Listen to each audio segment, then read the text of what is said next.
officer now reporting for duty. Hey man, I want to vote. I'm sorry, sir. I'm going to have to ask you to pay a $2 fee. A $2 fee? Man, you be tripping. It says so right here on the board. Man, that goes against my 24th Amendment rights. Excuse me, your 24th what?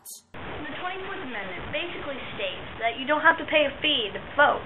Let's look in the civics book that just so happens to be right here. See right here. It says it all right here. It says right here, the 24th Amendment, passed in 1964, said you didn't have to pay poll taxes. Although the 15th Amendment gave African Americans the right to vote, many had trouble exercising this right. One reason was that southern states had poll taxes. In other words, they required voters to pay a sum of money before casting ballots. Because many African Americans could not afford a tax, they could not vote. Poor whites were also in the same situation. In 1964, the 24th Amendment made poll taxes legal in national elections.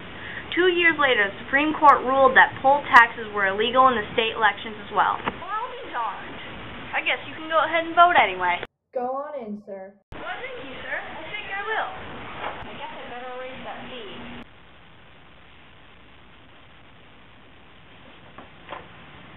Well, hello, sir. Well, I'm sorry, ma'am, but I won't be able to let you in. Well, why not? I'm sorry, ma'am. It's what it says on the sign. Well, I'm sorry, but that goes against my 19th Amendment right. I'll prove it to you. Let's look in this civics book that just so happens to be here. Another amendment? It says it right here. The 19th Amendment passed in 1920. Although the Constitution did not guarantee women the right to vote, it did not explicitly deny them suffrage. As a result, states made their own laws on the matter, using the powers reserved to them under the 10th Amendment. The territory of Wyoming permitted women to vote in 1869, and several other territories and states did so as well in the years that followed. However, national support for women's suffrage was slow in coming. Leaders like Susan B. Anthony and Elizabeth Cady Stanton had insisted as early as 1848 that women belonged at the polls. It was only in 1920, however, that the 19th Amendment protected the right of women to vote at all in state and national elections. Well, I'll be darned. I guess you can go on in then. I better change the sign again.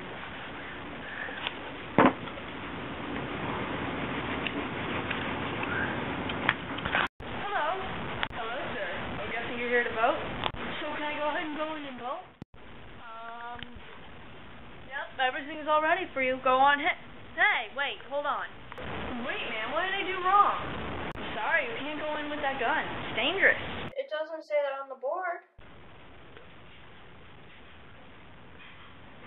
Yeah, well, I say so. And I say you can't bring the gun in. You're either going to have to give it to me or go somewhere else. I'm sorry. That's against my Second Amendment right. Oh, really? Well, let's check the civics book that just so happens to be here. Alright, whatever you say, man. The Second Amendment. There's debate over what rights exactly are guaranteed by the Second Amendment.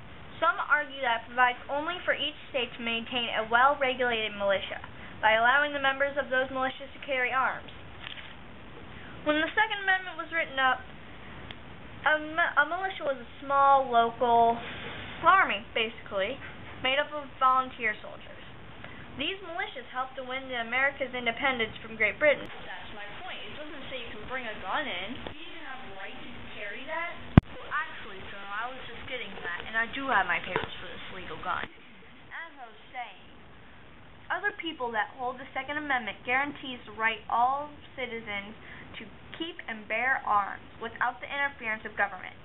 The courts have generally ruled that the government can pass laws to control but not prevent the possession of weapons. For example, federal and state laws determine who can be licensed to own a firearm. I showed you my proof, and it was your idea. I can bring this gun in. I have my papers and everything. I can show you. Alright, I guess I'll let you in. Go right ahead. Who would have known doing security at a voting booth could be so hard? But you know something I learned today? I guess I should have read up on my amendments. I guess it's never too early or too late to start.